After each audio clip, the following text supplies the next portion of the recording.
Bring it down just a little bit so we can talk over it. Right on. Well, definitely you're not in the same location you usually are. No, I'm in a disclosed bunker corner behind enemy lines. I was trying to gain some secret of what's going on at what used to be Heinz Field, which is about, I want to say 2 miles from where I'm sitting. Oh, That's me! I'm live. you're live. I'm everywhere.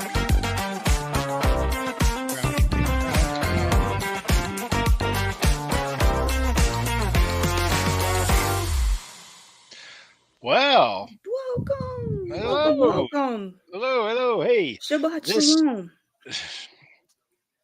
Shabbat Shalom. Thank you, Sherry. This is the Burning River Browns Talk on the Fanatical Elves Network, a subsidiary of the Fans First Sports Network. Thank you for joining us. Welcome. We're glad to have you. I am Lou Marconi at lmarconi251 on Instagram, at lmarconi1973 on Twitter X. My kosher co-host is Hello. Sherry. Yes, I just got a message from Posh, and I said, we're live now. Join us when you can. She said yes. So she's going to be coming on Okay. shortly. So I just got a message from her. Glad she joined us. Excellent. But when she gets on, we'll get there. So my kosher co-host, Sherry at Browns Fangirl on both Instagram and Twitter. Just X. My Instagram X. is at BUDGIEM is my Okay. Instagram. Awesome. And you are from NEO Insiders and Squad Pod with Bougie Yeah. Sports, correct? Mhm. Okay. Absolutely. Yep. You're here with me every Ayo. Friday night. Glad to have Exactly. you. I am. Well, being kosher, your preferred pronouns are oive. Well, right. Yeah, there you go. Perfect. That was my Jewish joke for the night. Well done. Well done. I got more. Yeah, here we go. We are live. Okay, Posh just I'm just reposting that. She's saying we are live, so we're just waiting for you to join us, Posh. If you need the link, let me know. I sent it to her. I know on you're good at this. You're on the ball. I do what I can. So talking about, well, Posh wanted to talk to me about wrestling. She wanted to ask me Right. about it, and she wanted to ask me about kind of like just any wrestling stories I have. How do I stay fit now? So I'll be happy to share that with everybody. But we got some Cleveland sports news.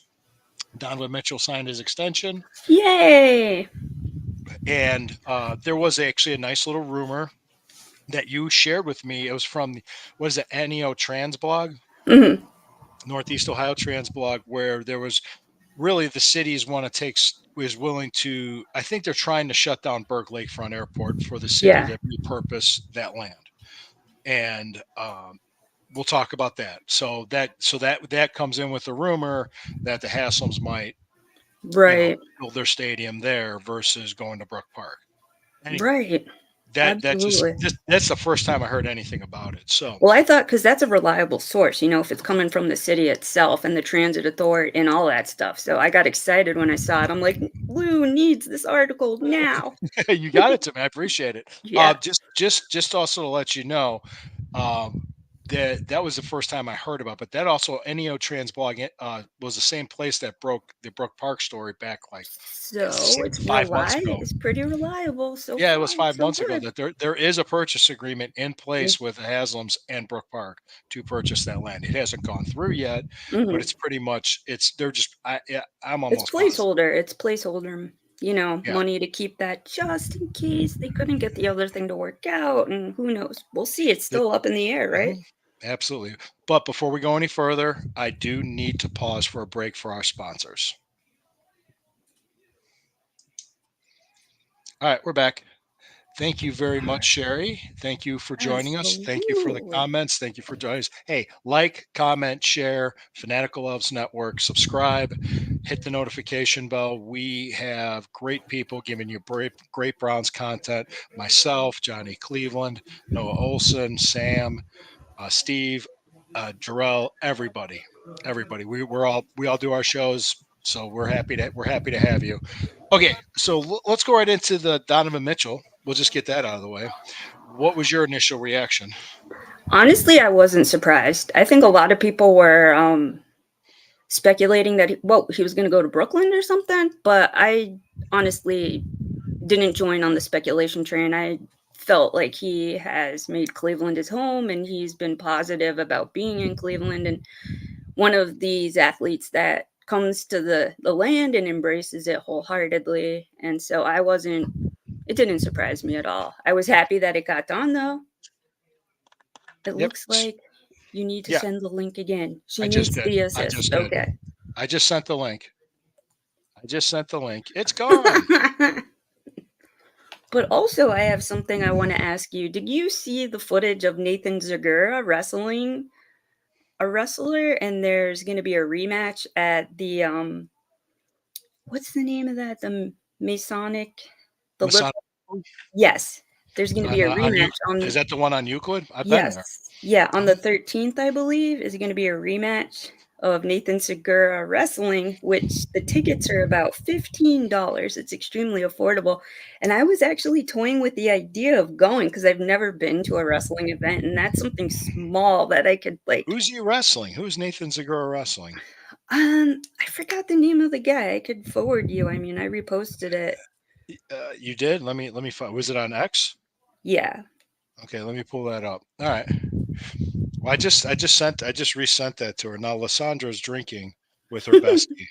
Yeah, I saw that, and I got some very. I'm wondering if she's belching while she's at it. Massachusetts beer, because when I'm in Pittsburgh, nothing says happy summer Jaws style like anything that. Well, this is the original beer from the movie. All right, I'm gonna tag you in this article from the movie Jaws. That's why it was purchased. It says her device is not connected. So hang on. Oh, she's there. We're waiting for you to get. Okay. Well, I'll get you on when you get on. Oh, here we go. We got something here. Hold on. I'm trying to find what you posted. I just tagged it, and I could send it to your DM. Yeah, go ahead. Nathan Zegura, huh? No, I didn't see it. Yeah. No, I didn't see it. Well, I'm not gonna add her to the stage until I can see her. Yeah, good call. Let's see. Yeah, she's there. She's like in waiting, just waiting for her to get the picture. Mm-hmm. Yeah.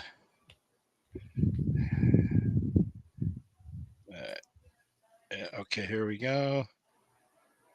Who is he wrestling? It's a real I just sent Jeff it to Jarrett. You. Yeah. Is it Jeff Jarrett? Yes. He's wrestling Jeff Jarrett. Oh, members only. Now, who's this? Oh, it's for AIW. Okay. Mm-hmm. I was their champion like almost 20 years ago, 19 years ago. See, that's awesome.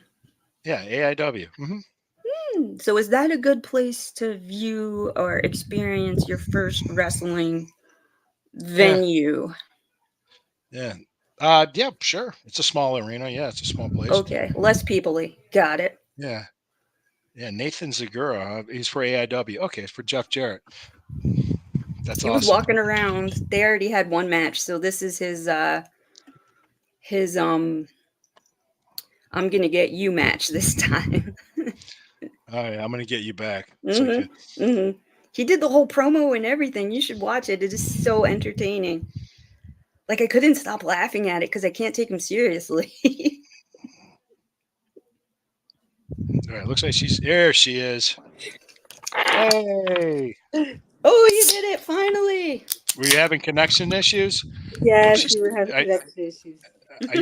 Are you doing a rosary? Yes. Yes. We were talking about Donovan Mitchell's extension, and then we were just talking about Nathan Zagura's wrestling match. so yeah, I didn't know anything about that, but AIW, I was their champion in 2005. You were? Isn't that neat? I wish you were so here. Cool. I wish you were here for that. That's or this. Yes, that's exactly what I want to talk about. That's one of the things I wanted to talk about. I wanted to talk about how Lou needs to occasionally give insight on his wrestling days. I know that there are guys out there that are, they have some glory days in high school or college, and they may need some tips on how to, how to maintain it. You may have your own tricks of the trade and things like that. Oh yeah. I think there should be a regular segment, a regular segment of renewed glory. Lou talks about how he maintains his physique because Lou does not want to fall off from his wrestling days. Everything like that. I do it with energy drinks and boner pills. Usually, that's the shirt we're trying to get printed. Yes. As a nurse, we almost named the show that. Yeah. That's kind of I really wanted that. I just heard heart attack. That's all you just said. Heart attack. Nah. Energy. Nah. That's all I just heard. No, I also competed as a bodybuilder about when I was 49. Oh, okay. Yeah, so I competed, but that was like a one-time thing when I did it, and it was oh my god, my body fat percentage was under 6%. And I was ready to die. I was like, God, I'm not. Well, I knew it wasn't sustainable. I just said that sounds extremely uncomfortable. Yeah, it was very uncomfortable. Yeah. Let's see.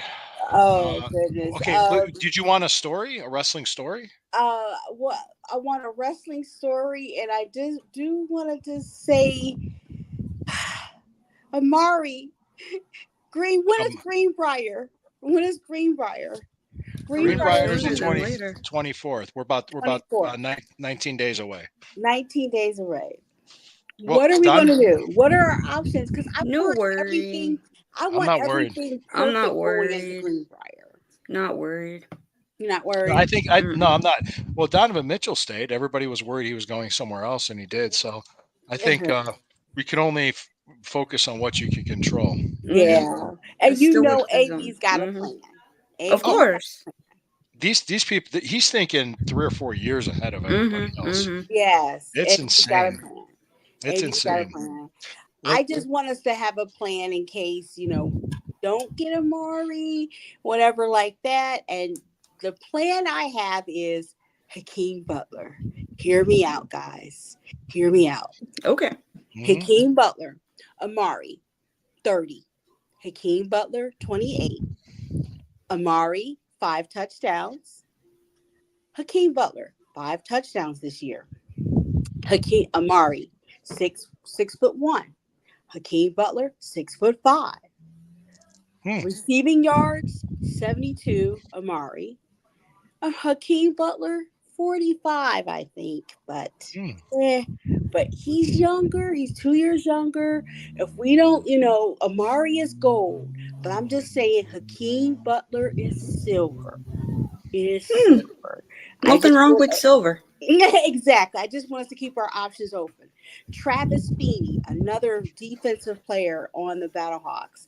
He could be a great asset to some of those second string people that maybe aren't really pulling up the end on our defense. Right. That's another piece that could be added too. I just want us to have some insurance going into Greenbrier. I just like everything perfect going into training camp. But I guess we all do. Yeah. I think, well, plus keep in mind, you guys were at the the softball game before mini camp, correct? Yes. And he was there. Yeah. That was crazy. He was there. That was the hilarious part. Yeah. He was there. He was happy. He was hanging with everybody. It didn't look like there was any drama, bad blood or anything. Exactly. And he gets fined $40,000 a day if he holds out at training camp. Right. Yeah. So something's going to get worked out. He's not going to be holding out. Maybe while he's in camp, it'll be worked out. Exactly. And that's what I'm saying, that this notion of nobody wants to be here and Cleveland, that's not true. Issue. That's like old, yeah. Did I ever saw camaraderie? We saw camaraderie at the football game. Yeah. They didn't have to be there. Right. Wilson came from, former player Wilson. He did. He was there. The camaraderie. They were there at the after. Kareem Hunt was there, wasn't he? Wasn't Kareem Hunt there too? Kareem Hunt was there too. Mm-hmm. Yeah. The only mystery was JOK. We kind of were hoping that he would be there. I know we were looking forward to seeing. But then when they had that slight little accident with with QB1 and everybody screamed and we all like. It was a collective. Mary Kay Cabot made it like everybody yelped and I was like, oh shit. Oh yeah, everyone did. That's exactly what happened. And I'm surprised nobody got video of it because it was. Yeah. But he got right up. He's fine. He's fine. Yes. There were men that screamed like a girl. It really. He probably laughed about it. He's like, I'm fine. Get off me. I'm just. But it was like. It was one of those things that like happened in slow-mo. Like we all saw it. We saw him like colliding and going down, and one leg flailed one way, the other leg flailed the other way, and he went down. And then the crowd, the hush, and then the audibles that the shriek. Everybody wants him in bubble wrap until the season starts. Right? Absolutely. Yes, and I'm like, get Chubb off the field. Get Chubb off the field. Yes, please. Get Chubb off the field. Put him in a hamster ball. Keep him safe. And speaking of Chubb, his people were like, did not let him be touched by us at all. Well, everybody knew not to come near our section. Of course. Okay, they knew.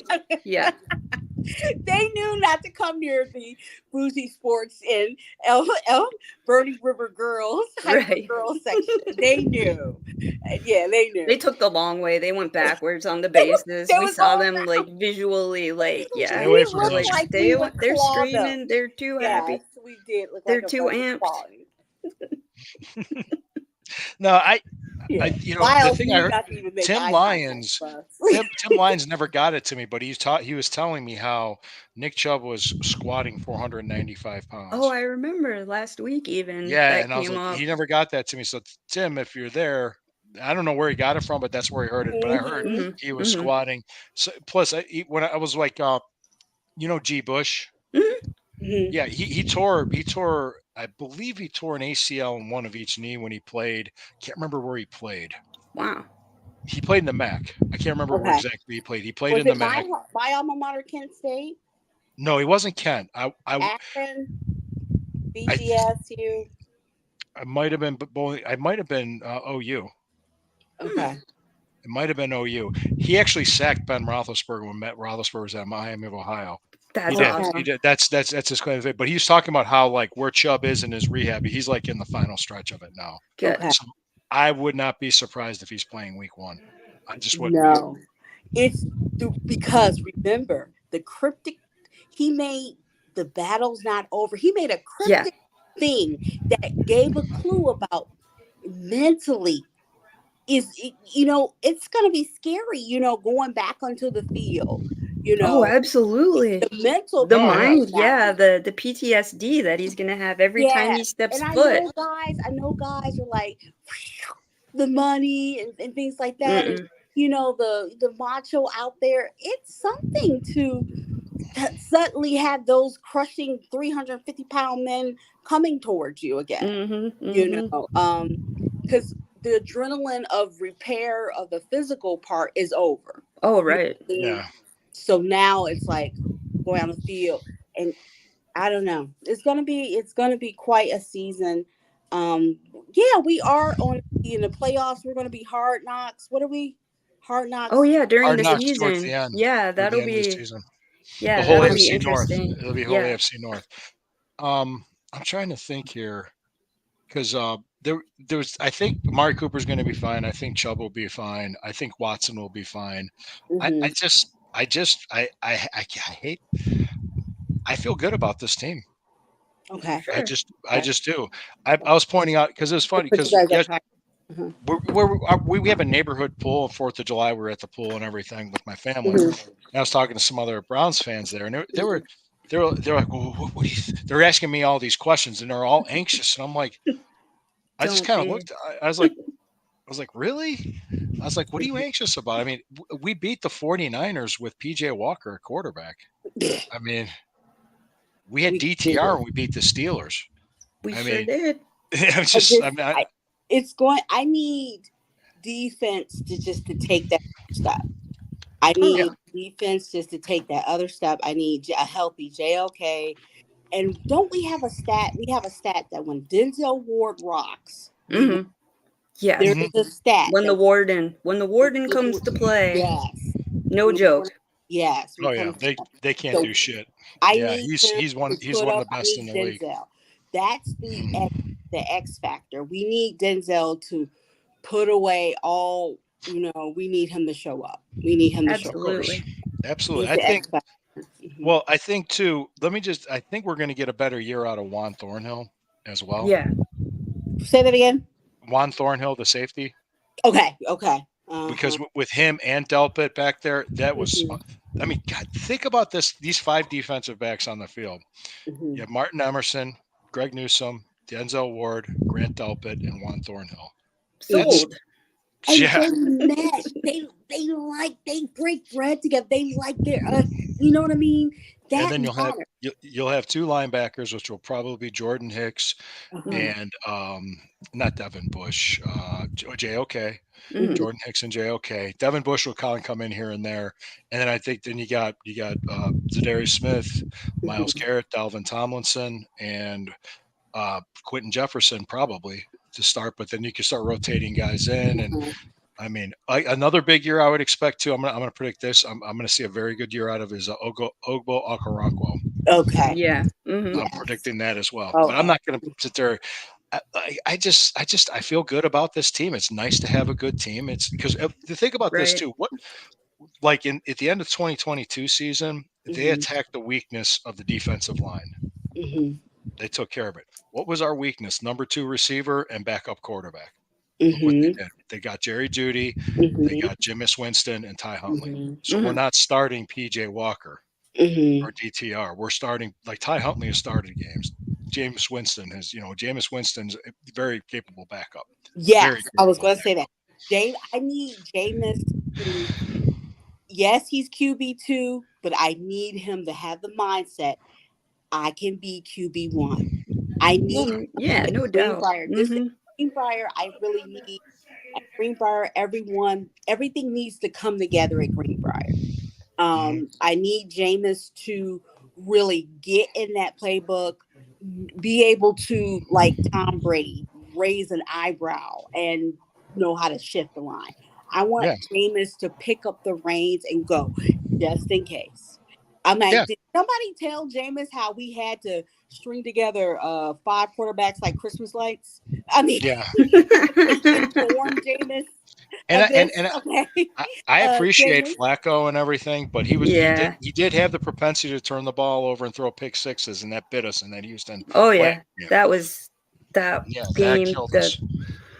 The anxiety of that game. I don't like to relive it.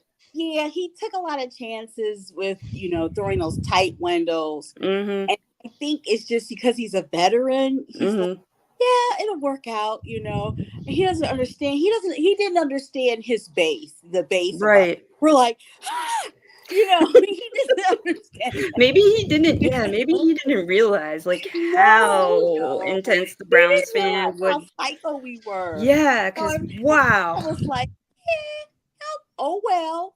Yeah, that was the up and down of that. Like I could not stomach it. It was nasty. Oh gosh. Oh, cardiac kids. Cardiac. But they got it. Oh gosh. Let me ask you this. Now you're in St. Louis. Is that correct, Posh? I'm in St. Louis. Been here since 05. Okay. Yeah. Okay. So you're not like Sherry and I are season ticket holders. When was the last time you've been to a game? Browns game? Yes, ma'am. When the last Browns game I went to? Pittsburgh? No. 2018, 2019. Okay. So is Baker Mayfield the quarterback? Baker Mayfield. Yeah. Quarterback. Okay. Yeah. Okay. No, I was just curious because the last game we went to, Sherry and I actually met each other in person for the first time. Was before the Sherry and I. We like she's in 505. I'm in 503. Okay. I was there with my wife, and she was there with Matt, and we met at the Terminal Tower because we took the Rapid. And it was the Thursday night primetime game. The Jets, they wore the whiteout uniforms. I thought those uniforms looked pretty cool. My opinion, I liked it. And that game. The energy was like a playoff atmosphere. Yeah, that was insane. It was so great. It was wild. That halftime show was so cool. It was insane. Yeah. Who was performing? Oh, they had different people. The guitar kid. The guitar kid was playing, and they had a drummer and they had a DJ. And your phone, if you synced it up with the Browns app, everything on the phone, like flashed. Yeah, it flashed to the music that was playing. Yeah, it was really cool because the whole stadium was like blinking together. Yeah, it was like fireflies. That game was visually on TV. Yeah, they really did a good job. The guitar kid, oh my gosh. The guitar, I remember the San Francisco game that some 49ers fans were sitting around us and they were like, wow, this atmosphere is amazing. Like they couldn't believe the energy. And when that guitar kid was playing, they were just like, whoa, that kid's pretty good. Yeah, who's that? Well, Phil Dawson came out and smashed the guitar and the place just went nuts. He was just like, that was insane. Well, I wish Megan would make it on because her dad, Jim Donovan, smashed the guitar for the Steelers game. And that place went absolutely nuts because they introduced Nick Chubb. He was on crutches. That place erupted for him. Jim Donovan smashed the guitar. Then I want to shout out Megan Donovan. She's doing a good job of taking care of Dad. She probably was key in getting him to schedule this. She just doesn't like my jokes. That's all. I'm just kidding. She's doing a good job of being a dog. She's doing great. Yeah, she's great. He looks so cute talking to the Browns in his big hat. That was very nice. Medication makes you sensitive to sunlight. He had on this big hat. I'm like, that's why I was able to message her. I replied to her. I'm like, you're doing a great job as a daughter. And yeah, that's awesome. Are you there? That's gotta be. Cancer. Oh yeah. Cancer. Yeah, it's very rough. It's very, but he's gone through his chemo. I think he's I don't know if it's in remission or what's going on, but I know he's doing very well now. It's in remission, probably. It's in control right there. But no, I don't think he said he's done with treatments because he rang the bell. He rang the bell. What was so funny was that he early morning they dropped the WKYC said he's retired, and everyone was like, what? And then later on around noon they said from us, not they had to clarify it. It was so funny because that was this time they had to clarify it because like, retired. He's been there for like 38 years. Yeah, he's there for 38 years. Yeah, I worked with them from like 2000 to 2005 when I worked at Channel 3. Always fun. Yeah, I met him personally. He came here in 2015, the same time that I kissed Danny Shelton in 2015. That's a great story. but in that same day, I hugged him and told him how great he was and everything. He to me was like, I told him he was equal to football players. He was like, wow, he really that story. He really is. To me, he's equal to football. Oh, absolutely. Oh yeah. Well, I appreciate it. Yeah, Megan's great. Megan's a great person. She's always welcome on the show. Megan, awesome. Yeah. She even did the belching contest with us. So she's a good sport. She's a good sport. I'll behave. I make it a point when we have guests, I behave myself. Well, I was with Cameron Justice. And last week you were on Good Behavior too. Oh, that was with with Thorell. Yeah, yeah. Oh, I told the joke. He's like, no. Yeah. It wasn't a bad one. It wasn't bad. But anyway, the other story we were talking about was I sent that to you. The Burke Lakefront Airport being closed. Mm-hmm. And I read it. Well, I don't know if you knew this or not. My father-in-law is retired Air Force. No, okay. And he's a retired flight instructor, and he managed the airport in Chardon. Okay, there was a Chardon airport. He managed that airport. So the man's like 89 years old. But I asked him, I said, I was seeing this about this airport closing, and he kind of shrugged his shoulders. He said, city has nothing to do with that. It's the federal government. The FAA. Okay. Yeah, you can't just close an airport. Yeah, you have to. He goes, it'll take them years to do it. That's what he kind of said. He goes, I probably won't be here. You gotta that's rerouting the air. You know what I mean? Yeah. That would be rerouting the air. Because what if a president had to make an emergency thing? And the aliens need a place to go. Well, they're going to come to the Rock and Roll Hall of Fame first. Right. It's going to beam them. They see it. They see it from space. You see the pyramid from space. I mean, come on. Yeah. Aliens love pyramids. I remember seeing memes that people say like aliens just lock their doors when they drive by Earth. They're like, yeah. That's how I feel being in Pittsburgh. I mean, being here, I thought you were doing the rosary because I was here and making sure I have a safe return. Because no, I just driving around wearing all my Browns gear. Yeah, I was doing the rosary because, in case you don't know this, 1 out of 2.5 Americans suffer from football withdrawal. It's been hard, guys. It's very hard. Off season. Well, preseason, the first Hall of Fame game is going to be on in about a month. Yeah, and no UFL. We're dry. We are 100% dry. Yes. UFL gave me that taste of football all the way to June. It was like the nicotine patch. It was like our our bridge. It was the nicotine patch that we needed. It was awesome.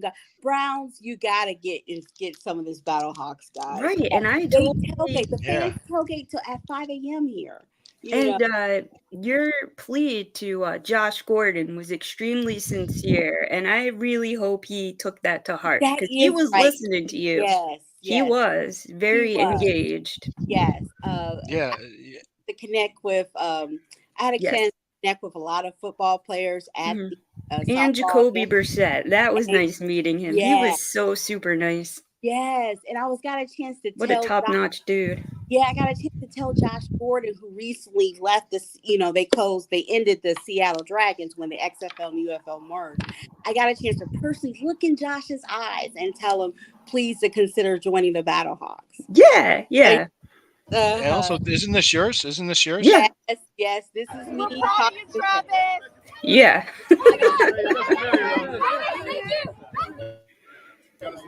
Travis was really proud of you. I'm a Cleveland girl.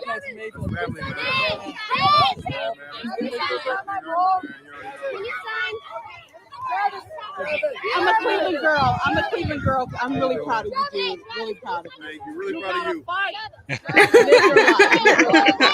I had to play this. That was great. I have to play it. Say hi to Jason. Says he's proud of me. That means we're practically going steady now. Watch out for the, Swifty. You don't want Swifty recourse. I know. Be careful. Where's Taylor? My daughters love Taylor Swift. Do they? My little girls love Taylor Swift. That's the demographic. It's from 7 all the way up to if they're listening 60. to Metallica and Iron Maiden, should I be worried? I don't know. Nah. Well, show them the video. Show them the video of Travis Kelce. Be like, that's Tay-Tay's boy. Yes. Well, you sent that. I had to play it. Yes, she sent this to me. Of course. I got a chance to talk to Deshaun Watson Mm-hmm. I got a chance to tell him that his, remember Cleveland Fashion Week? Yes. Cleveland Fashion Week. I got a chance to tell him that Jilly, his wife or girlfriend or whatever, would be a great ambassador for Cleveland Fashion Week. Oh, absolutely. Think about, what did he say? Tell Jilly. What did he say? He's like, I'll tell her. He was like emphatic. His eyes got big. He nodded up and down. Yes, he said. I have to tell you a quick story. After the draft, because with Fanatical Elves, there's other networks and Fans First from other cities and markets. So the guys from Pittsburgh asked me to join theirs because they had different people from the AFC North come on, and we were just talking about the draft. And he said, "Hey, I got a question for you." It was Brian Davis in the Steel Curtain Network. I said, "Sure, what's up?" He goes, "Hey, there's this rumor in Pittsburgh that Sean Watson doesn't want to be in Cleveland. Is that true?" And I went, "I don't think so, because he just opened a sandwich shop. He did the quarterback podcast with his coach from that grand opening, and they broke down film from the Bengals game, the first game of the season last year, and he seems to be fine to me. I mean, I didn't hear that, so it's just kind of weird how rumors in other cities pop around, and one." Yeah, he's fine. And one of my other neighbors at the pool was like, "Yeah, I don't like Watson." And I just, instead of getting angry, I kind of took the stoic approach, and I said, "Why?" I said, "Why? Why get angry sometimes? I get all, I know, alpha male and Hulk smash." I just go, "Why?" I said, "Okay, what is it?" And they just said, "I don't know. I just don't like him." They just didn't have a reason. And they said, "Well, he hasn't showed me anything." And I said, "Well, he had a high ankle sprain and a broken shoulder, and brought us back from down 14 points against Baltimore on the road. I mean, he's got to do that consistently. I understand, and he has to stay healthy. That I can see, but man, that tells me he's got it still, and we just need to see it out every game. So that's just, and I think what he in that second half, Quincy Carrier I talk about him a lot because I watch him a lot. But he was doing a film breakdown with another guy. I can't remember the guy's name, and they were saying if you notice what he did in that second half of that Baltimore game, instead of trying to make the home run, make the big play every time, he took what he had. He didn't try. You don't have to hit a home run every time you're up there. You could just take what the play the defense gives you and just take it down the field. He went, that was it. He kind of settled in. Is that a good way to put it? Would you say, Posh? Yeah. What sometimes the dinks and doinks will get you. Oh yeah. Okay. They were taking away the big play. Yeah, if you got your O line together, your dinks and doinks, it's all about You don't remember that game too? We didn't have Jed Wills, DeJuan Jones, and Jack Conklin in that game. We had, Don't get me started on Willis. No, Jed Wills. Yeah, no, I'm not a fan. I don't want to say bad things. But he's a solid start. He's better than Gerard Christian. He's better than the guy. But I said, I don't know. This might be Jed Wills Jr.'s last year with us. It might be. It very well could be. This is the last year of his contract. I don't know. I'm not saying yes or no. Yeah, but I need a healthy baton teller. Lord, give us when they weren't. I want a healthy team. Everybody. But there's key players that we need. That they're game changers. That you just need them, and they help to rally the team. We just need them healthy. We just need them there. We just need them healthy, and so that's what's going to happen. That's what I need at Greenbrier, the team to gel. I need Amari there. I need just the team to gel and really come together. He'll be there. No doubt. Now, is this true? The team could have fined him for missing mandatory minicamp, but they did not. That's what I heard. They did not fine him when they could have. They could have fined him. Okay, so maybe because my theory is, remember we learned it wasn't even money; it's years they're just battling about. So yeah, I can see send the olive branch to them. You know what I mean? If you're just arguing over years. Yeah, right. They get cashed out. They could figure something out.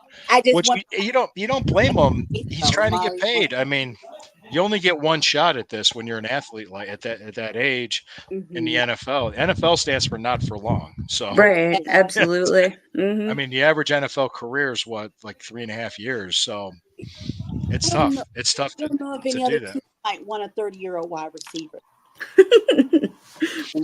Well, you never know.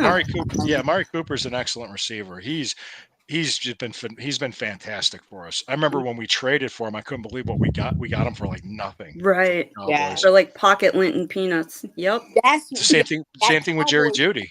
Yes, that was the big shock. That was going to be really must see TV. Heck yeah. Yeah, that Cowboys. Yeah, we'll be there. Yeah. I'm gonna be there. I'm gonna be there. I'm gonna be there because I want to see Willie. So will Sherry. I want to see Willie Harvey, who was formerly of the Battlehawks.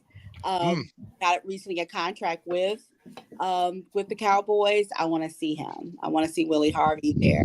You're gonna see him go down. Yeah. And a little torn feelings you hear there. But no. As long as he don't lay a hand on the DW, Derek, that's all I care about. I prefer Derek's first name. It's a great first name. Why not? Aren't all Derek's in your life cool? Aren't all Derek's? Usually. I don't think I've ever met a jerk Derek before. Mm-hmm. Yeah. All Derek's are cool. Yeah, in my life. All Derek's were cool or cute and always were working. Fun. They've always been fun. Yeah. It's been fun. Yeah. I love the name Derek. Mm-hmm. Okay. Well, now that we got that out of the way, we got the Brown stuff out of the way. We're ready to talk. You want me to talk wrestling? Talk wrestling. Yeah. Okay. Yes. Talk wrestling. We'll talk wrestling. Okay. Let me just add. Do you want a specific story or something? Because I can tell you my first story. I want to know your first match. Geez. Okay, my first match was at the Cleveland All Pro Wrestling WrestlePlex. I can't remember where it was at. It was on the east side of Cleveland. It was like 85 people at the small arena, and I wrestled like this little Puerto Rican guy named Sin Panzo. He was in a mask, and I beat him with a pile driver. And I was only training 2 months, and I had my first match, and that was in June of 1993. Oh wow! It was in June of '93. So yeah, I was 19. Yeah, I was I was 19 when I started training in April of '93, and in June of '93. By that time, I just turned 20. Mm-hmm. I was a kid. Very nice. Yeah, so what? So the thing, what were you eating? What was it like back then in '93? What was the go-to supplement back then? Because I remember seeing some. It was before creatine. Everybody, there was a thing. The WWF at the time was advertising this IcoPro, so all the wrestlers were taking IcoPro, right? And it was just like a protein powder. That's all it was. But man, the supplements that I did back then was like when creatine got big is when I was doing that. Mm-hmm. Doing a lot of the creatine monohydrate. Yeah. That Ripped Fuel, doing a lot of protein. The protein I like to eat. I like chicken. I really like to eat chicken a lot. Everybody loves chicken. You can't go wrong with chicken. Well, one of the things we used to do when the Foreman grills were real popular, we'd pack a Foreman grill with us. We'd stop at a grocery store. We'd get chicken and meat and all that other stuff and get sides. And we'd basically like have a cookout in the locker room area with a Foreman grill. We don't make burgers and stuff. That's fun. We used to do. Well, it's fun. It's cheaper. I mean, it was like 4th of July every. Yeah, you didn't get sick. Yep. No, well, that's the thing too. Is like a lot of times, when you first start out, you don't make a lot of money, and you got to figure out ways to be thrifty. Mm-hmm. And I don't look at it as being cheap. It kind of helped me prepare me for life. And I'm gonna make this much this weekend, so I can only spend this much. I need gas money, and then you have a group of guys in a van or a bigger car, and everybody chips in on gas and food, and that's kind of like how we do it. And that's how we work. We work together, and that's how we take care of each other. We make sure everybody gets taken care of. So that was it. My first WWF match, if you want to hear about that, that's a story. Yes. Okay. I have to set it up. Because my first year in the wrestling business. My first year in the wrestling business was probably my most difficult, because the thing you don't realize is you're not going to be accepted and let in right away. They're going to be they didn't even know, some guys didn't even bother to learn my name. I mean, it was just like, whatever. And this was at Charlie's. So it's not like they didn't hate me. It's just that they didn't quite respect me. And it's like, yeah, okay, whatever. Like, so I remember Charlie told me the WWF called and they need guys for Canton and Erie in May of '94. And I'm like, okay. So he goes, I'm picking you as one of the guys to go. All right. And I said, yes, sir. I'll go. I'll be there. I'll do my best. And I remember I got pulled aside by two of the other guys at the gym. And they said, look, you go to this, you would be, they gave me like the list of rules on how to act, on how to be. This is not an indie show. This is the top promotion in the world. Don't show up in a t-shirt and raggedy shorts. We're dressed halfway decent. Be polite, be respectful. Wow. Yes. And they said, do not make Charlie look bad. Whoa. I was like, okay, I won't. I said, I won't. I'll do my best. Then we all met up somewhere. We got into a van. We went, and I got there, and there was a group of guys. We're all in this locker room, and I remember. So I was asking somebody. I said, "What about that Sparky?" Because we were just talking about different wrestlers and how they work and who you might get for TV that night. And I said, "What about Sparky Plug and Chris Hamrick?" Him and I became great friends after this. He was from North Carolina. He just went, "Oh man, you don't want to work with him." I was like, what's wrong? He goes, he whips you up, because back then you called it in the ring. You called the spots in the ring. Today they don't do that. Everything's worked out you do it on memory. But back then you called it in the ring. So he's like, he'll try to whip you off the ropes. He won't say shit to you. And then it's like, whoa. I'm like, really? And he goes, yeah. Watch out for that knee off the ropes. He's stiff as hell with that. And watch out for this and watch out for that. So I was like, okay. So I was mentally prepared. Then all of a sudden I found out I got him that night. And I'm like, all right. Well, I was mentally prepared for it. If it would, so keep in mind, I might have had a handful of matches under my belt. I was only in the business 13 months. Green is grass. And I got into the ring. Actually, I was prepared for it, and we had a 5-minute match for TV, which it could have been a dumpster fire. Well, he whips me. He starts whipping me off. He's like, he whips me off, and I just saw him set up an elbow, so I took it. Then he picked me up and he went to throw me off, and I was like, drop kick me. I'm like halfway across the ring, and I just started calling spots. I started just working with him and calling spots with him, and we got a massive comment. Edward. Oh gosh. Yeah. Oh, Ed in Columbus. Okay, I'm in the middle of a story, Ed. All right. But as the match went on, we talked. We communicated, and the match was going well. And then we had to go from corner to corner, and he was going to kick me.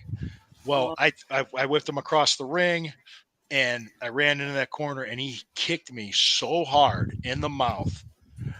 I mean, I saw the white flash. I hit the canvas. I started feeling blood coming down my mouth. And he's like, "You all right?" And I'm like, "Yeah, let's keep going." I was fine. I mean, he almost knocked me out. I mean, it was just bam. How's your teeth doing? They're fine. My teeth were fine. I just cut the inside of my lip, and I had to butterfly it. And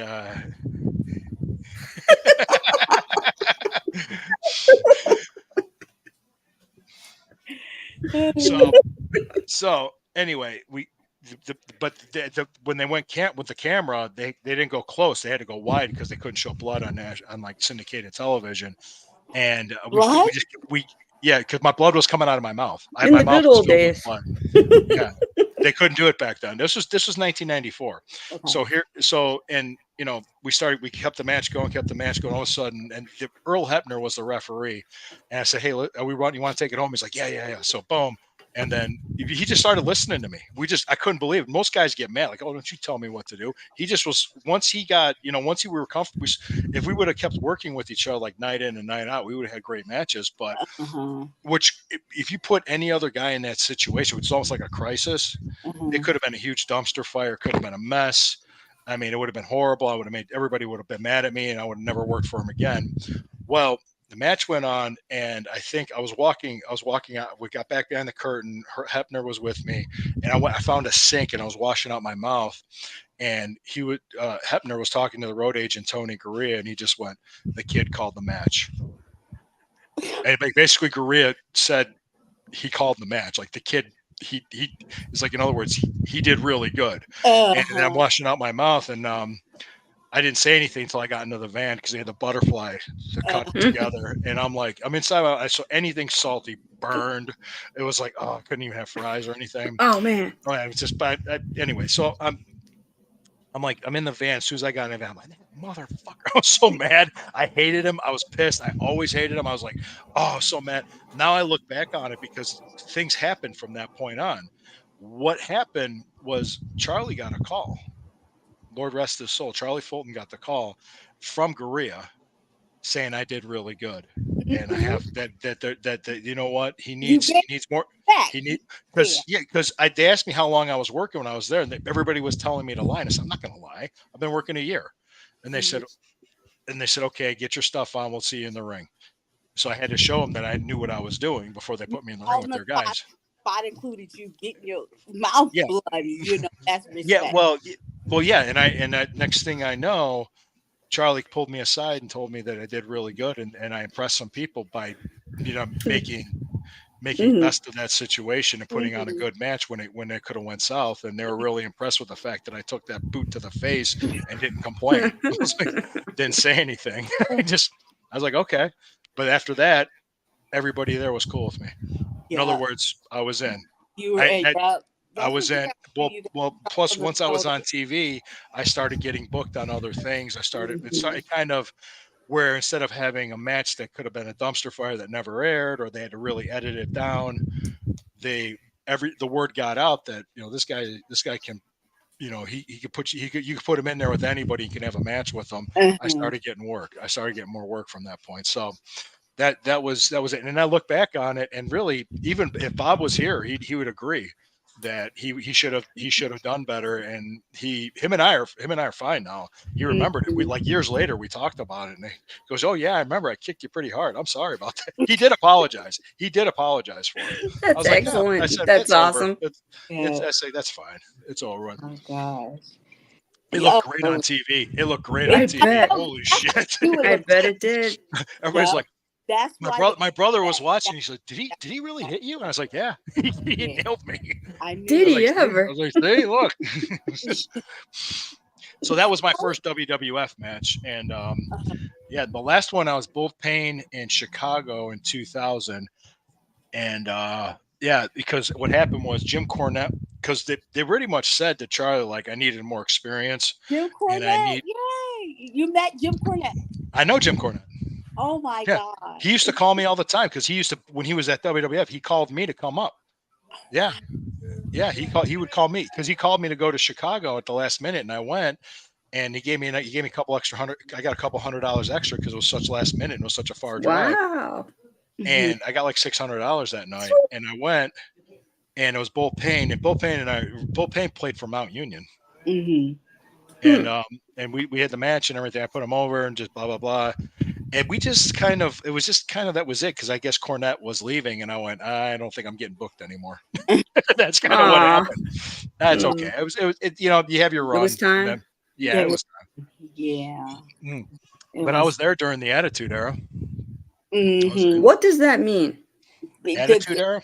Was it in late 90s? NWA it was Monday Night Raw versus the Nitro Monday Night Wars. And Raw kind of went more adult oriented and adult themed. So I was back there for a lot of that. And gotcha. I was there during the Monday Night Wars, which was interesting. On the monitors back there was Nitro. People were watching Nitro while Raw was going on. And we were laughing. We were making fun of it. We were like, "What are these idiots? Look at this stupid shit they're doing." Oh yeah, we used to do it all the time. Because some of the stuff WCW did, we were like, "All right, okay." Nice. That is very interesting. Yes, and if you want to know who the most famous, I was when Mike Tyson was in Cleveland for Raw. I was there when he was there, but I didn't get a chance to talk to him because he had his entourage around him. Yeah, jeez. You should have fought through the entourage. Yeah, that one. Yeah, forget it. Let me see another. I can't imagine. Stiller, breaking through that wall. I got to meet Ben Stiller at the Monday Night Raw. Oh, well, I am very jealous.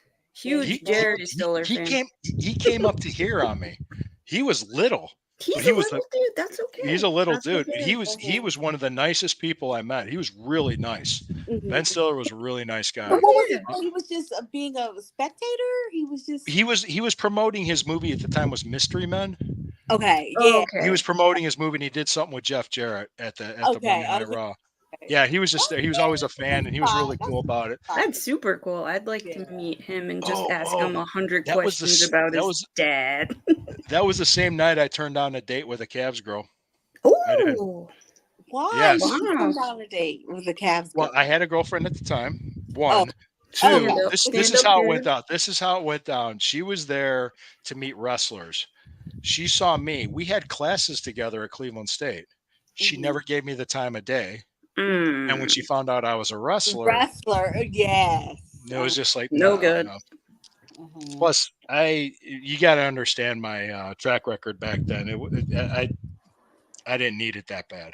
So, is that a good way to put it, Cherry? Yes. You bet that girlfriend of yours. Is that girlfriend wife? No, I didn't meet my wife before.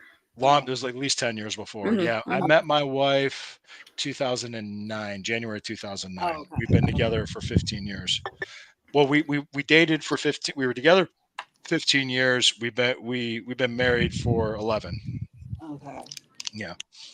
And just a little girl. Two. We got little girls. Isabella will be 9 in September, and Callista just turned 7 weeks ago. Yeah. Yeah. So that was 7 and 9. Yeah, the 2 kids, no more. I had the surgery. 2 was perfect. 2. I had the surgery. We're done. Yeah. Well, that was interesting too, because when I was I know you're a nurse, so it's like nothing would shake you up. But it was a local at the Cleveland Clinic. I had the vasectomy done. The urologist walks in. I'm prepped and I'm laying on the table, completely naked from the waist down. He's like, "So we're here to do a vasectomy," and I said, "If it was anything else, it'd be really awkward, wouldn't it?" And he busted out laughing. He's like, "Okay, good one." He's like, "Good one." Procedure. You guys' anatomy is so easy. Oh yeah. Everything's outside. They use Novocaine like they used at the dentist. Yeah. To numb it. It was the same thing. Yeah. It just like, because afterwards we went and got something to eat, then we went shopping, and after about halfway through shopping, and I'm like, I'm starting limping. To hurt. I'm starting to hurt. Can we go home soon? I need to rice it. She gave me a bag of vegetables, and I'm walking around with a bag of frozen vegetables on my junk. It was just like, I have medicinal vegetables that I keep in the freezer just in case, you know. Yes. Yeah, they said a bag of frozen green peas. Yeah, that's the best. It's the most even. Yeah, that's what they told me to do. Yeah. Well, the nurse was real funny, because when I was late, she goes, "You shaved," and I said, "You guys told me to." She goes, "You'd be surprised. Some people don't." They don't do the pre-surgical instructions. People just like throw the papers away. Don't eat. Oh, I had a steak. Yeah. A steak. You know, the 24-hour. I was shocking that you actually followed your pre-surgical instructions. Yeah, they were so surprised. Well, there's times that guys would be there prepped and ready to go, and then they go get the doctor, and then they come back and he's gone. He like chickens out, and I'm like, "Geez." Wow. I was like, "Nah." It's the best thing, guys. It really is. It's peace of mind. It is peace of mind. Yeah, no, that's fine. Vasectomies are great. No work, no scaries, no scary. It's just a great. Well, that was the other joke, was like when Callista was born, and it was like, they're like, "Oh, is this your first?" And I was like, my wife goes, "No, it's our second." And I was like, "It's the second one that I know about." That's what I said. Oh man. And then my wife's pretty much with the local. Her legs are numb and everything. So, "You said that joke last time," but the whole room laughed. Nobody in the room laughed when I did that. Oh God. Oh, you had it. Yeah, you should have made a new joke for your wife. Come on, she already went through that wall. Yeah. Well, the first time Isabella was born in North Carolina, we were living in Raleigh at the time. And when she was pregnant with Isabella, there was the ultrasound of first, and this woman was all nice and southern, and "How y'all doing?" She's like, "Is this y'all's first baby?" And I was like, "Well, it's the first one that I know about." Like the look of shock on this woman's face. Well, that wasn't even the worst. But actually, my wife punched me the one time because I don't know how she was 41 weeks when they induced. Oh, okay. Wow. Okay. Yeah. And the baby was getting bigger towards the end. And she was 9 pounds, 9 ounces when she was born, because she was a week late. Wow. Yeah. Yes. It wasn't a C-section. She pushed it out. So towards the end, we were hearing all these crazy wives' tales, like go on a bumpy car ride, eat ice cream, eat pizza, do this, do that. So I asked the doctor. We were at the doctor's office. I said, "Okay, what is it? We'll get the process going here. What can we do?" And she just looked at me. She goes, "Sex." Sex. Yep. She goes. You need to have sex. Yep. So I paused. I waited. I paused, and I went, "Okay, I want to make sure I understand you clearly. You mean with her?" Oh God. That got me punched in the arm. Yes, yes. And I was like, "What? I want to make sure I'm doing it right." I'm sure. Do I have to answer a Craigslist ad? What? Oh no! I'm surprised you didn't get double punched. Yeah. The doctor laughed. She couldn't believe I said. She was, "Oh my God." She was just like, "I can't believe you just said that." So yes, that is true. Ed, you can come back. Oh, now he's long gone. Great. Long gone. Ed, I was in the middle of a story. Ed'll be back. Ed'll be back. Yeah, and what I do to stay. Have you guys seen Ed dance? Oh, of course. Ed, I told Ed he got moves. He reminds me of the type of guy that's very eager to tell you how many black friends he has. What? Yeah. Ed is going like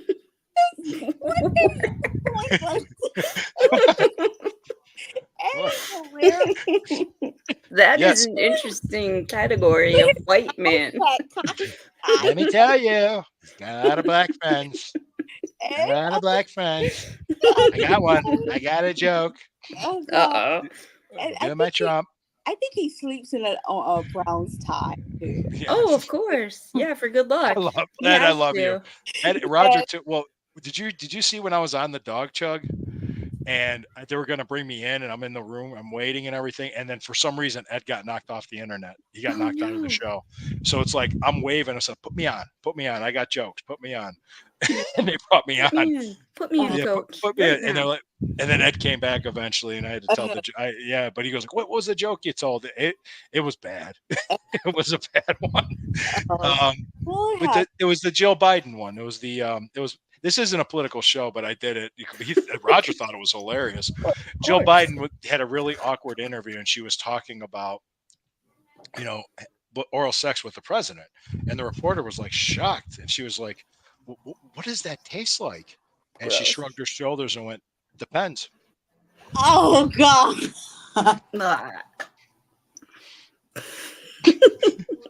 So vile. Posh disappeared. Oh no. Hey, Posh disappeared. Come back. Okay, you're back. Hey, I got another one. Why is it Donald Trump is growing more support in the African American community? Why is that happening? No idea. Why? Because orange is the new black. Oh. That was good. I wrote that one. The Netflix series, like chicks in jail making out. It's great. Oh my God. Oh gosh. There's a clip of him on Wendy's show, and he gave great advice to a girl. Wendy Williams? Yeah, there was a clip of him on Donald Trump. Donald Trump was on the Wendy Williams show, and the girl said, I am not cheating on my spouse. We have been working late and I am really there.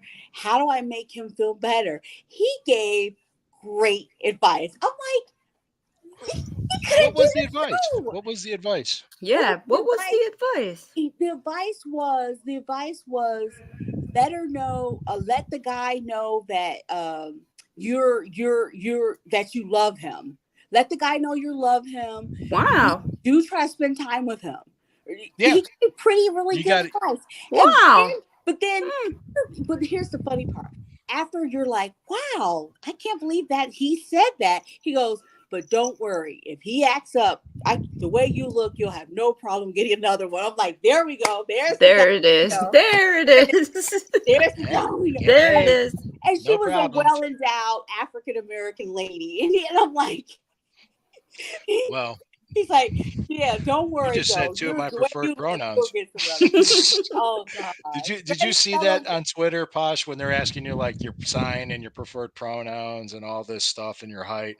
Yeah, I did that. And yeah, red and yellow, black and white. Trump thinks they're precious, all in his sight. Oh, that's good. Oh, that is good. Equal opportunity. Absolutely. Oh yeah. When it comes to women. No, of course. Oh gosh. He's like, you won't have any problem. That's what I say. Well, you just gotta be selective. I will always say that. It's always good to be selective. Ain't nothing wrong with that. You'd be shocked how many very attractive women I see. Then they tell me, I don't know why. I must be good at giving advice because I work in a gym too.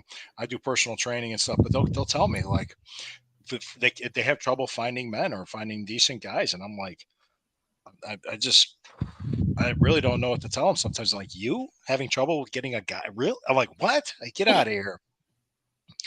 But I said, you know what I tell them? I tell them, I said, I guarantee you, men are terrified to ask you out because it takes a lot of courage and bravery to do that. Don't be afraid to approach them. That's usually the advice I would give them. If you're interested in a guy and you think you might want to get to know him, then make the first move. Don't worry about it. Hi to a guy. Yeah, you could say hello or whatever. Yeah.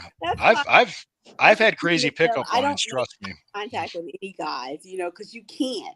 You can't. No, don't slide into. I'm not talking about sliding into DMs and sending pictures and shit. No. I'm talking about you're at a social gathering or some sort of whatever, some sort of function, whatever, and you meet. Yeah. Well, that's how I met my wife. This is an interesting story. I almost wasn't going out that night because it was snowing. My friend Candy kept texting me.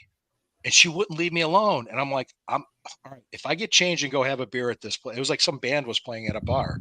And I was like, if I have a beer and you leave me the hell alone. She goes, yes, just come. Right. It took me about 15. Well, it's snowing. So a normal 15-minute drive was about 25 minutes. And I got there and then there was then boom, I walked into the door and I was immediately drawn to her. It was a setup. Nice. It was a setup? It was a setup. By Candy. Christine didn't know about it. Well, because I had a mohawk at the time. I come in wearing a football jersey and a mohawk. Yeah. And the first thing she said to me, she's like, "You look like an Ultimate Fighter." That's what she said. That's what your now wife said to you? The first thing she said to me. That's funny. Yeah. Like the inside. You had an ultimate fight because you probably just threw on some. I look like Chuck Liddell. Yeah. Yeah, you probably threw on some clothes. I'm just going to the bar. I'm not trying to meet anybody. I'm just trying to get her to stop bothering me. Yeah. Pretty much, yeah. I just threw on some clothes and some flip flops. Yeah. Well, no, it was wintertime. I had. Oh yeah. Pants. Yeah. I had pants on. Yeah, I was wearing pants. But that's how it is though. When you don't plan on meeting somebody, that you meet somebody. Yeah, and she almost didn't go either. Her friend Dana was following her, and she just turned around and went back, and then she kept going because she knew the guy that played in the band for years because she was a musician herself. She played clarinet and saxophone, and she was there to see the band play and support her friends, and that's what happened. And then she knew her through other people, and she's like, I know a guy that would. And she was 6 months out of a relationship. I was 2 months out. Right. So boom, and it worked out really well. Yeah, we haven't looked back since. I remember, I do remember saying this too after that last one. I said, okay, and I said, if I meet somebody, I'm not going to be shy. I'm going to make the first move. I'm going to ask her, and I did, and it worked. So here I am. Yeah. Well, I'm all hitched now. What would you tell some guys out there who, that's the hard part with guys, guys want to make the first move, but sometimes girls, we are intimidated or scared. Some bad guys out there. Go ahead. What advice would I give the guys if they want to let a girl know you're interested without being Dateline NBC creepy. You know, no Chris Hansen. No Chris Hansen. No Chris Hansen. Yeah. Well, I mean, if you just, I think eye contact is key. Confidence, but not arrogance. Difference. There's a difference, and just say, they say, look, hey, I don't want to seem too forward. I don't want to make you uncomfortable, but I would like to take you out, just to get to know. I'd like to get to know you. Would you? Brunch? What's daytime? Light daylight. Brunch, oh yeah, absolutely. Public place. Yeah, we could. Yeah. And the first date, I said, doesn't have to be anything crazy or special. Don't spend a lot of money. Let's just go get some coffee. Just go get some coffee somewhere. Like we'll meet for a morning cup of coffee somewhere, and that's it. Go to Starbucks, whatever. I don't like girls using guys for food. I do not like that at all. Well, so if a girl doesn't want to go to a coffee or something small in the first date, she's a user. She's probably a girl would want something just to meet somebody. Casual, get to know each other. Something. Yeah, get to know each other. I mean, you might have completely different values. You might have completely different views in life. Like, yeah, I mean, you might have a big age difference too. But my wife's 8 years younger than me, and I wouldn't even know that. Yeah, I was 35 and a half when I met her, and she was 27. So, and she thought I was younger. So it was funny because one of the clients at the gym, he said 32, and I went, shut up. I don't want 32. I'm like, no, I'm 50. I'm 51 years old. So if I'm a guy and I want to get back to my glory days, like you are doing a good job of maintaining. I try. Of course, you're not doing the rigor of wrestling, but if or bodybuilding, yeah, that's. And I want to just maybe get back into improving my health. Where do I start? You know what? Can I give you an honest answer? Wake up an hour early, and if you can, do fasted cardio in the morning, at least 4 days a week. And what I mean by that, like if you ride a bike, walk, run. I have a Bowflex. It's kind of fasted cardio. That means fast while you're doing this cardio. No, fasted meaning like don't eat. Don't eat. Okay. Don't like as soon as you wake up, you might have a glass of water, then go do it. Okay. And do it fat because you're burning nothing but fat. Because especially if you don't eat right before you go to bed, and it's like it kind of supercharges your metabolism for the day, and you just feel better. You just feel better when you do that. And I would say that can I be honest with you about something else? I mean, it's kind of stay off the internet porn. It's like wasting your time. Oh, well, okay. Because I had to make some changes in my life, and I realized I was spending too much time on. Well, just any internet stuff can do that too, not just porn, but the thing that really that really debilitates a man with that is the expectations are completely shot. One. Two, the dopamine effect that you get from it. There's a huge difference in life between pleasure and happiness. Pleasure is temporary, it's fleeting. Happiness is more of a state of being. So that might give you momentary pleasure, but it's not going to maintain a happiness. Don't.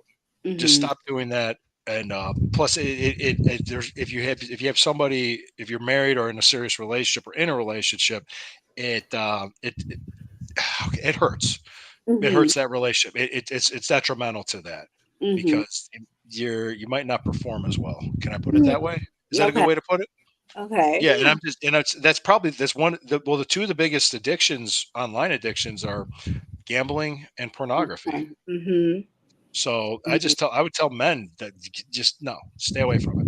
It's not good for you. It's just not. It's like that sugar rush, it's just, just don't. Yeah. So fasted cardio. So fasted cardio. And quit jerking off the porn. So. Yeah, stop it. Not good for you. Not good for you. Yeah. I want to shout out. My boyfriend helped me find a supplement called The Curse, It's really good. It has a good quality protein in it. It doesn't have that nasty protein that they research about. I can't tell you the details, but you know what I mean. And I recommend Burst. It is really chocolately. It's filling. It's helped me stay on track. I've tried to use it during my menses period time when I'm craving chocolate. But it really is, it fills you up, it makes you satisfied, and you're able to stay on track. It's a protein shake. Well, if you're talking about filling up, we can't go too late tonight because I do have plans. Yes, yeah. Well, more. Well, no, it's but like you said, you got it when you're in a relationship. You got to make time for each other. Yeah. So we are looking at an hour. But no, it's for my wife and I. That's all. Mm-hmm. Yeah. Oh, yes, most definitely. My plans are to rearrange her insides. So we didn't have to know that, okay? No, but everybody on Cleveland knows it. Now everybody, like our 4 viewers are now like cringing. 176 I see here. Okay. Oh God. It's great. It's been great, guys. It's been fun. I mess around. I'm having fun. My wife's gonna come in here and hit me. So yep. I expect it. She'll come in with a rolled up newspaper, like when you train a puppy. Like no. Bad Lou. Bad. You get to sit in this corner in Pittsburgh this time. Yeah, I get liberated. A supplement, but you can mix it with BCAA because it's kind of bitter. It's called glutamine powder. It helps your immune system. It's very good for you. So I always recommend glutamine powder as well. Yeah. So at least 10 grams of that a day. Mm-hmm. Yeah. All right. So anything else? I would love to occasionally a story from your wrestling day supplements. Oh, of course. Well, she needs. I'm here to open jars. That's what I do. My first day at WKYC, I started as an editor before I was a cameraman. Guys came up to me, and was like, "You don't look like an editor." Like what? You actually have a suntan. You've been outside, huh?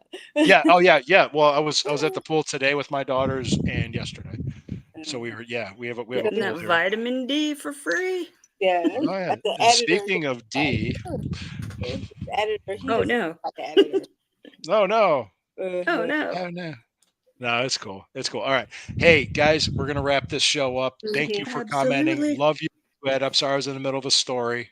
No, that was a good. He's fine. Always fine. Yes. Love Ed. Remember, 1 out of 2.5 people suffer from football withdrawal. You can help. You can help by getting your loved one to a game real soon. Just always remember, when the river burns, it burns brown and orange. Have a great night. Good night, guys. Go Browns. Go Browns. Let's go. Kamari, we need you. You're our only host, Kamari.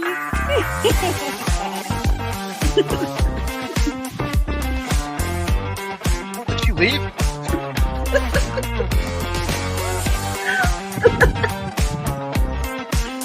Voila. She just took off on us. She did. That was a